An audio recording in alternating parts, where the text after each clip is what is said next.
तो दोस्तों आज हम फिर से आपके लिए लेकर आए हैं देश दुनिया की सभी ताजा बड़ी खबरें। फटाफट एक एक कर विस्तार से आपको बताएंगे, तो वीडियो को अंत तक जरूर देखें।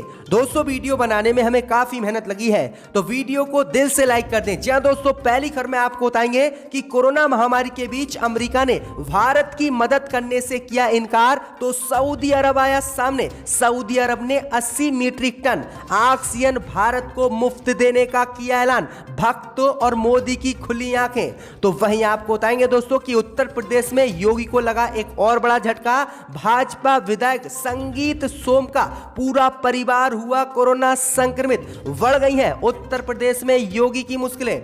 तो वहीं आपको बताएंगे दोस्तों कि पश्चिम बंगाल के 5 जिलों की 34 सीटों पर मतदान हुआ जारी। ममता बनर्जी के समर्थन में सुबह से हो रही है जबरदस्त वोटिंग। पूरी तरह से बंगाल में हारेगी भाजपा। तो वहीं आपको बताएंगे दोस्तों कि कोरोना के बढ़ते मामलों के बीच बांग्लादेश ने दिया मोदी अमित शाह को बड़ा झटका। बांग्लादेश ने भारत से लगती सीमाओं को 2 हफ्ते के लिए किया बंद। कहा अगर भारत फैला सकता है बांग्लादेश में कोरोना।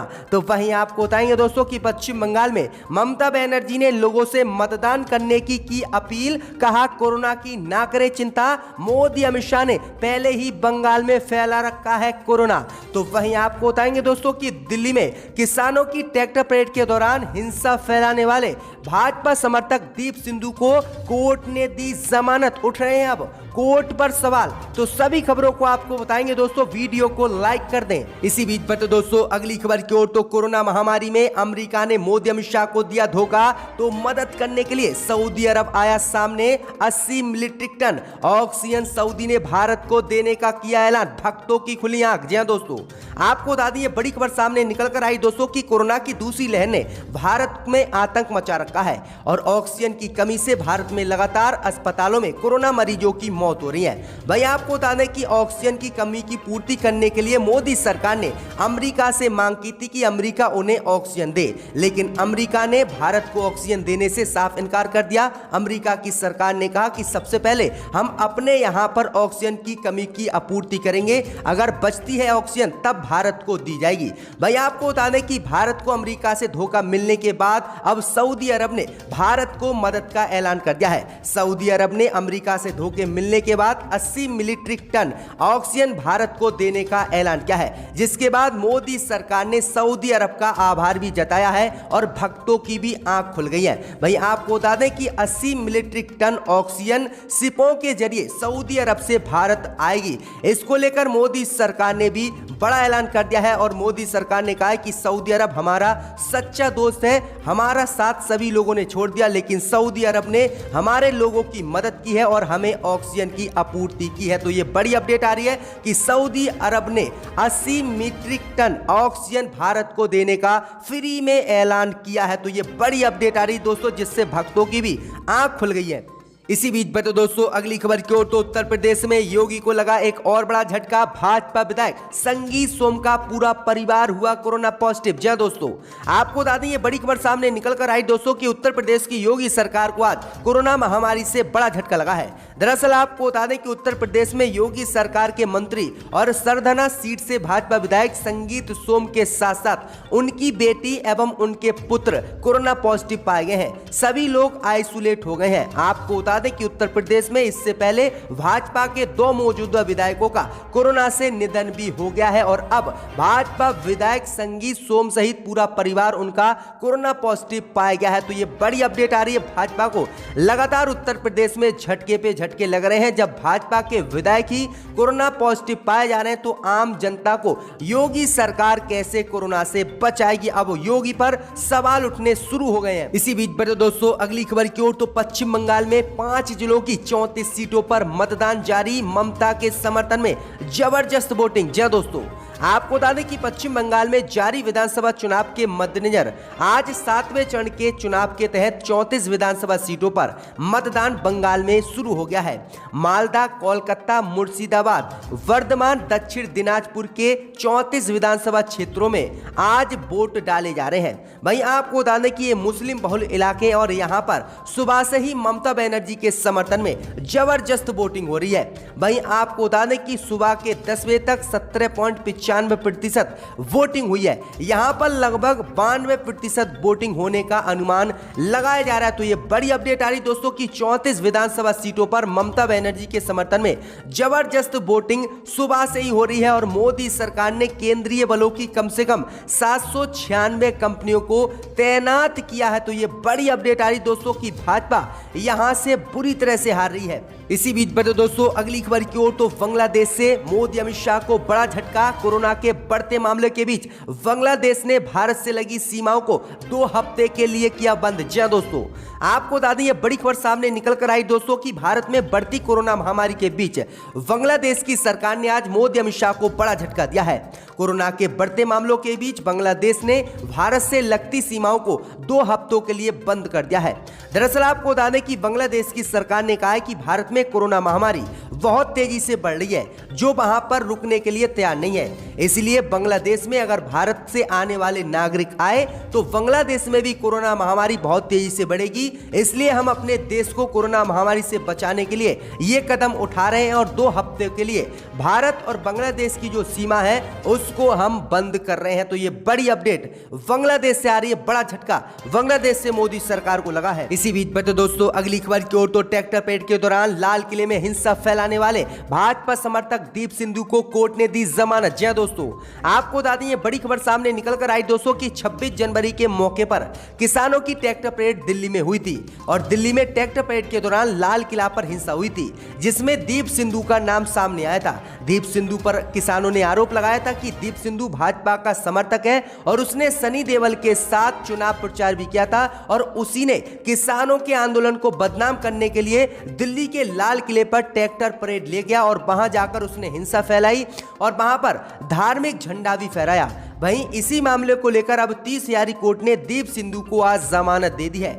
दरअसल आपको बता दें कि दीप सिंधु पिछले 70 दिनों से जेल में बंद था और उस पर आरोप था कि उसी ने दिल्ली में ट्रैक्टर परेड के दौरान लाल किले पर हिंसा फैलाई थी, जिसमें कई लोग की जान भी गई थी। लेकिन आपको बता दें कि भाजपा के साथ प्रचार करने को लेकर अब 30 यारी कोर्ट ने दीप सिंधु को आज जमानत दे दी है। तो जो भी भाजपा का समर्थक है उसे कोर्ट जमानत देता है, ये अब साफ हो गया है। क्योंकि आपको बता दें कि दिल्ली हिंसा में जिन लोगों के नाम भी नहीं थे और जिन्होंने हिंसा भी नहीं फैलाई थी, आज तक उन लोगों को कोर्ट ने जमानत नहीं दी, लेकिन लाल किले पर हिंसा फैलाने वाले दीप सिंधु को आज कोर्ट ने जमानत दे दी है। इसी बीच बढ़ते दोस्तों अगली खबर की ओर, तो बंगाल में ममता बनर्जी ने मतदान करने की लोगों से की अपील, कहा कोरोना की ना करें चिंता। जी हां दोस्तों, आपको बता दें कि पश्चिम बंगाल में आज 7वें चरण का मतदान जारी है। इससे पहले मुख्यमंत्री ममता बनर्जी ने लोगों से वोट करने की अपील की है। ममता बनर्जी ने कहा है कि जनता कोरोना की चिंता नहीं करे, अधिक से अधिक संख्या में मतदान केंद्रों पर पहुंचकर निर्भीक होकर अपने मत अधिकार का प्रयोग करे।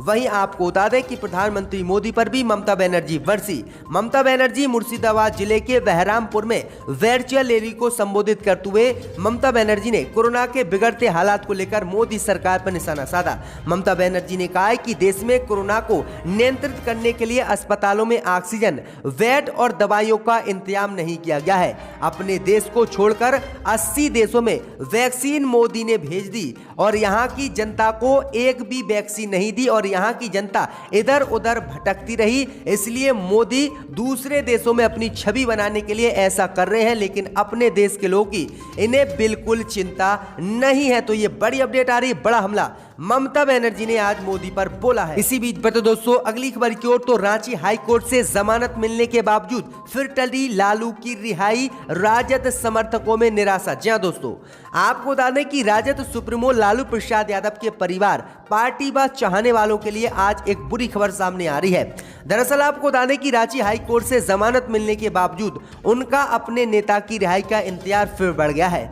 दरअसल आपको बता दें कि बीते 18 अप्रैल को मिली जमानत की शर्तों के मुताबिक उन्हें जमानत का बॉन्ड भरना है, लेकिन रविवार को हुई बार काउंसिल की बैठक में वकीलों ने खुद को 2 मई तक अदालती कार्य से अलग रखने का फैसला किया है, क्योंकि देश में कोरोना महामारी बहुत तेजी से बढ़ रही है। इससे अब लालू की जमानत का बॉन्ड 3 मई के पहले नहीं भरा जा सकेगा और बॉन्ड भरे जाने के बाद ही उनकी रिहाई संभव होगी। तो ये बड़ी अपडेट आ रही दोस्तों कि अब 3 मई के बाद ही लालू यादव जेल से बाहर आ सकेंगे, क्योंकि 18 अप्रैल को ही लालू यादव को जमानत चारा घोटाले मामले में मिल गई थी। इसी बीच बता दोस्तों अगली खबर की ओर, तो दिल्ली में कोरोना से हाहाकार, किसी अस्पताल में ऑक्सीजन खत्म तो किसी में नहीं है बेड। जी दोस्तों, आपको बता दें कि देश में बेकाबू हुए कोरोना वायरस की दूसरी लहर अपना कहर बरपा रही है। लगातार कोरोना संक्रमण के मरीजों और कोविड से होने वाली मौतों की संख्या में बढ़ोतरी से लोगों में दहशत पैदा हो गई है। कोरोना से सर्वाधिक प्रभावित राज्यों में बेड, वेंटिलेटर और दवाई ऑक्सीजन की किल्लत हो गई है, जिसे दूर करने के लिए सरकार हर संभव प्रयास कर रही है। देश में पिछले 24 घंटे में 3,55,000 से भी ज्यादा नए कोरोना के मरीज मिले हैं और 2,800 से अधिक लोगों की 28,000 से अधिक लोगों की जान चली गई है। तो ये बड़ी अपडेट आ रही दोस्तों। वहीं आपको बता दें कि दिल्ली के राम मनोहर लोहिया में नहीं बचा है एक भी खाली बेड और यहां पर कोरोना संक्रमण के चलते हाहाकार मचा हुआ है। तो सभी बड़ी अपडेट आ रही कि कोरोना ने पूरे देश में कहर बरसा रखा है। इसी बीच बता दोस्तों अगली खबर की ओर, तो सिंगू बॉर्डर पर किसानों ने एक तरफ का हाईवे खोलने का किया ऐलान, दिल्ली पुलिस को लिखी है चिट्ठी। जी दोस्तों, आपको बता दें कि संयुक्त किसान मोर्चा ने दिल्ली पुलिस से राष्ट्रीय राजधानी में कोविड-19 से निपटने की खातिर आपात सेवाओं की आपूर्ति के लिए सिंगू बॉर्डर पर राजमार्ग का एक तरफ का मार्ग खोलने की आज अपील की है। किसान नए कृषि कानून के विरोध में सिंगू बॉर्डर समेत दिल्ली की सीमाओं पर कई महीनों से प्रदर्शन कर रहे हैं। दरअसल आपको बता दें कि संयुक्त किसान मोर्चा ने एक बयान जारी कर कहा है कि किसानों ने दिल्ली की सिंगू सीमा पर राजमार्ग के एक ओर का रास्ता कोविड-19 संकट के मद्देनजर ऑक्सीजन टैंकरों एवं एम्बुलेंस आवागमन सुनिश्चित करने के लिए खाली कर दिया है। वहीं आपको बता दें कि बाहरी उत्तरी दिल्ली को लिखे पत्र में उसने अनुरोध यही किया है कि जो भी राजमार्ग हमने घेर रखे थे, जो रोडों पर हमने जाम लगा रखा था, उन रोडों के एक तरफ के रास्ते को खोल दिया गया है। तो किसानों ने ये बड़ा काम आज दिल्ली में किया है। इसी बीच बता दोस्तों अगली खबर की ओर, तो पीएम केयर फंड के पैसे से अब सरकारी अस्पतालों में लगेंगे 551 ऑक्सीजन प्लांट। जी दोस्तों, आपको बता दें कि कोरोना महामारी के दौरान ऑक्सीजन की कमी को देखते हुए देश भर में प्रधानमंत्री मोदी का जबरदस्त विरोध हो रहा है और पीएम केयर फंड के पैसे को लेकर लोग मोदी सरकार से सवाल पूछ रहे हैं। वहीं आपको बता दें कि इन सवालों से बचने के लिए मोदी सरकार ने आज बड़ा ऐलान कर दिया है। मोदी सरकार ने ऐलान किया है कि जो भी सरकारी अस्पताल हैं उनमें 551 ऑक्सीजन को उत्पादन करने के लिए प्लांट बनाए जाएंगे और इस पीएम केयर फंड के पैसे का इसमें इस्तेमाल होगा। यानी मोदी सरकार का साफ कहना है कि जो भी पीएम केयर फंड का पैसा है और अस्पताल है उनमें 551 ऑक्सीजन को बनाने वाले प्लांट लगाए जाएंगे और उन प्लांटों को बनाने के लिए जो पैसा आएगा वो पीएम केयर फंड का होगा। तो ये बड़ी अपडेट आ रही है। इसी बीच बता दोस्तों अगली खबर की ओर, तो दिल्ली दंगों में आरोपी Umar Khalid corona positive, jail में किए गए आइसोलेट। जी दोस्तों, आपको बता दें कि नागरिकता संशोधन कानून को लेकर उत्तर पूर्वी दिल्ली में हुए दंगों से जुड़े मामलों में आरोपी और जेएनयू के पूर्व छात्र नेता Umar Khalid corona positive jail में पाए गए हैं। दिल्ली में तिहाड़ जेल के अधिकारियों ने बताया है कि खालिद को जेल परिसर के अंदर ही आइसोलेट कर दिया गया है। 33 साल के खालिद को कोरोना के लक्षण दिखने के बाद RT-PCR टेस्ट के लिए अस्पताल ले जाया गया, जिसके बाद उनका कोरोना टेस्ट पॉजिटिव आया है। तो ये बड़ी अपडेट आ रही दोस्तों कि अब उन्हें भी कोरोना हो गया है। और CAA NRC के खिलाफ पिछले साल दिल्ली में विरोध प्रदर्शन हुए थे, जिसमें 23 और 24 फरवरी की रात को दंगे भड़क गए थे, जिसमें सांप्रदायिक रंग ले लिया था और लगभग 52 लोगों की जान गई थी और इसी मामले में उमर खालिद को गिरफ्तार किया गया था। इसी बीच बता दोस्तों अगली खबर की ओर, तो बहुजन समाज पार्टी के विधायक मुख्तार अंसारी भी जेल में हुए कोरोना संक्रमित। जी दोस्तों, आपको बता दें कि पंजाब की रूपनगर से बांदा जेल में शिफ्ट किए गए बहुजन समाज पार्टी के विधायक और बाहुबली मुख्तार अंसारी भी कोरोना वायरस से संक्रमित हुए हैं। कोरोना वायरस के लक्षण मिलने के बाद शनिवार को मुख्तार अंसारी का टेस्ट कराया गया, जिसकी रिपोर्ट रविवार को आ गई। बांदा जेल में बंद माफिया मुख्तार अंसारी भी कोरोना की चपेट में है और उनकी रिपोर्ट भी पॉजिटिव आई है। बांदा जेल में इस समय मुख्तार अंसारी बंद है। तो ये बड़ी अपडेट आ रही दोस्तों।